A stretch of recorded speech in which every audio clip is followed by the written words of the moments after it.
Thanks lot for coming. ఆయన script చెప్పినప్పుడు నేను చాలా ఎక్సైట్ అయ్యానండి. I was really excited. అంటే ఇప్పటిదాకా నేను చేసిన సినిమాల కంటే నాకు కొంచెం కొత్తగా ఉంటుంది. అండ్ ఒక మంచి పాయింట్ తీసుకున్నారు. ఇప్పటిదాకా ఇంతకుముందు చూడని పాయింట్ ఒకటి తీసుకున్నారు. It's very exciting for me. Amit sir and Prakash sir family లాంటి వారు. అండ్ 1 year 2 years నుండి నాకు మంచిగా ట్రైన్ చేసి ఫస్ట్ టైం నాకు ఇండస్ట్రీలో ఛాన్స్ ఇచ్చినందుకు రామ్ సార్కి thank you, Ramesh sir, Prakash సార్కి థ్యాంక్ యూ. రాజ్ తరుణ్ గారిని మీరు ఇంతకుముందు ఎప్పుడు చూడరు. అలాంటి ఒక కొత్త దాంట్లో చూస్తున్నారు. లార్జర్ దాన్ ది లైఫ్ కాన్సెప్ట్తో వస్తున్నాము. రాజ్ తరుణ్కి టైలర్ మేడ్ పాయింట్, తను ఇంతవరకు చేయనటువంటి పాయింట్, కథలో బలం ఉంది. రాములు వారి ఆశీస్సులు ప్రాజెక్ట్కి పుష్కలంగా ఉంటాయని ఆశిస్తూ ప్రాజెక్ట్ బ్రహ్మాండమైన విజయం సాధించాలని మీ అందరితో పాటు నేను కూడా ఆకాంక్షిస్తూ సెలవు తీసుకుంటాను. Really happy to be a part of this movie. There are 5 to 6 situations in this movie. All are melody songs, and just hope this film will be a super hit. Thank you.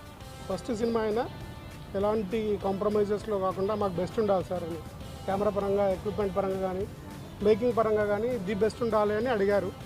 And we had one సిట్టింగ్లోనే they said they wanted to go whatever. Story gave a very good intuition to us.